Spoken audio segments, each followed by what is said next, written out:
तो कहानी कुछ ऐसी है कि एक गांव से निकला था मैं। सोच थी कि शिक्षा के क्षेत्र में देश में कुछ तरक्की लाएंगे, उन गरीब भाई बहन उन लोगों तक कुछ अच्छी चीजें पहुंचाएंगे, उन्हें कुछ ऐसा हौसला देंगे जिस हौसले के दम पर वो अपनी गरीबी को समाप्त करने का, अपने घर में एक अच्छी खुशियां लाने का सपना देख सकते हैं। अपने सारे सपनों को छोड़ा, कहीं मेहनत की,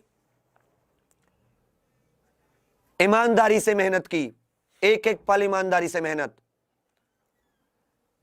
हमें भी हमेशा पैसे का लालच दिया गया, हर चीज दी गई, और ऐसा नहीं था कि हमारा मन नहीं करता कि हमारे पास भी गाड़ी हो, बड़ा घर हो, घर 10 लाख रुपए भेजें, बहन की शादी में BMW दें, या जैसे भी सबके सपने होते हैं अपने परिवार के लिए, हमारा भी सेम था।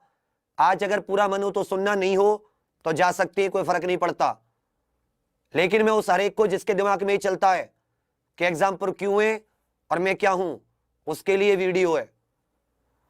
स्टार्ट किया, अच्छा चला, फिर कुछ मुसीबतें आई, उनसे निकले, फिर जिस भी तरीके से मुसीबतें आई उस सिचुएशन में जो हमसे हो सकता था, आधों ने किया कि तूने साजिश रची थी, तुझे अलग ही बताना था।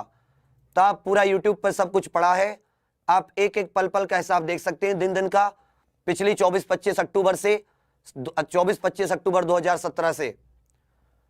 ना कभी पहले मकसद था कि इस तरह की कोई चीज बनाएंगे, मकसद था कि जहां जुड़े पूरे मन तन मन धन से जुड़कर अपना पूरा काम करेंगे, काम को समाप्त करने के बाद ही कुछ आगे सोचा जाएगा। फिर एक मोबाइल से सब कुछ शुरू किया, और जो संघर्ष होता है, संघर्ष को निकालकर एक अच्छे खासे मुकाम पर एग्जामपुर आ गया। तब एग्जामपुर नहीं हुआ करता था, तब मैं ही हुआ करता था, मेरे ही नाम से चैनल हुआ करता था। जो कभी मैंने अपना पर्सनल, जिससे आप कमेंट करते हो ऐसे मैं किसी को कमेंट करता था, उसी से। वो कोई मकसद नहीं था कि कोई बनेगा, फिर सिर्फ आप लोगों के फोर्स करने की वजह से, आप लोगों के बल देने की वजह से, सिर्फ आप लोगों के फोर्स करने की वजह से मैं एग्जामपुर का सपना आप लोगों के सामने रखा, आप लोगों ने सपोर्ट की, तो मैं उसे लेकर आगे बढ़ गया। मैं, हरिंदर सर, हम लोग पहले से थे, मैथ के भी थे, मैं जीके का भी था, हम लोग अच्छे से स्टार्ट कर सकते थे बुलंदशहर। फिर हमने सोचा नहीं, आपको बहुत सारी सुविधाएं देनी है, आपको कभी PCS IAS की तैयारी करानी है, हर चीज आप तक पहुंचानी है, तो हमें एक ऐसी जगह पहुंचना होगा जहां पर ये चीजें आसानी से मुहैया हो। हम दिल्ली के मुखर्जी नगर आ गए कि यही कोचिंग कहां है, यहां पर सब कुछ आसानी से मुहैया होता है। बहुत सारे टीचर्स के इंटरव्यूज लेने शुरू किए, एक एक चीज सुनना। फिर बहुत से टीचर आए, सबको बुलाया, इंटरव्यू हुए, बहुत से सारे टीचर सेलेक्ट किए गए। फिर मेरे पास 2 ऑप्शन थे कि या तो मैं नामी टीचरों को लूं, सुन लेना सभी, या तो मैं नामी टीचरों को लूं जिनका नाम हो मुखर्जी नगर में, और जितना मैं 4 टीचर्स पे मैथ में पैसा खर्च करता था, उतना मैं एक टीचर पे, मुखर्जी नगर के टॉप टीचर को 2 घंटे के लिए एग्जाम पे ला सकता था, या नहीं ला सकता था। बताओ, 4 टीचरों पे कम से कम क्या लगता है कि 80-90 हजार, 1 लाख रुपए खर्च नहीं होते होंगे? तो क्या 1 लाख रुपए में 2 घंटे के लिए कोई भी मुखर्जी नगर का बेस्ट मैथ का टीचर नहीं आएगा? 100% आता, 100%। पर मैंने उसे उठाया जिसको जरूरत थी। दूसरी बात, किसी को लगता है कि विवेक 40 लाख कमाता है, तो दुनिया का कोई ऐसा इंसान नहीं होगा। मैं सोशल ऑडिट कराने के लिए तैयार हूं एग्जामपुर का। जब से एग्जामपुर बना आज तक एग्जामपुर के पास कितने पैसे आए, एक एक का ऑडिट कर लो, मैं कितने रुपए घर लेकर गया, आप सबको पता चल जाएगा। सोशल ऑडिट, आप में से जिसका भी कोई भाई बहन CA हो, या जिसको भी लगता हो कि हाँ इसका सोशल ऑडिट कोई और यूट्यूबर चाहे, मेरा पूरा अकाउंट लीजिए, एक एक चीज सब कुछ है, आप सब कुछ जोड़ घटाना कीजिए।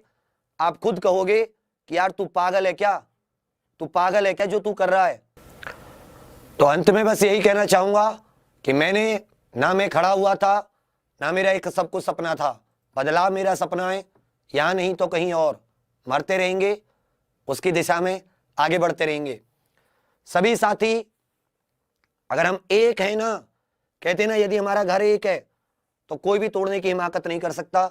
सभी एक रहना, मुझ पे लाख इल्जाम लगे ना तो किसी की मत सुनना, यहीं पे आ जाना। मुझे बरत के देखना 6 महीने, 1 साल मेरे साथ रहना, यकीन हो जाएगा कि मैं क्या हूं, कैसे हूं। तो साथियों बने रहना। अंत में बस यही कहना चाहूंगा कि निर्दोष निहत्थे पर लेकर हथियार बैठे हैं, निर्दोष निहत्थे पर लेकर हथियार बैठे हैं, करने शेर का शिकार गीदड़ सियार बैठे हैं। हो गई है पीर परवस्सी पिघलनी चाहिए, इस हिमालय से फिर कोई गंगा निकलनी चाहिए। सिर्फ हंगामा फैलाना हमारा मकसद नहीं, हमारी कोशिश है ये सूरत बदलनी चाहिए। मेरे सीने में न सही तेरे सीने में सही, लगी हो आग कहीं भी ये आग लगनी चाहिए।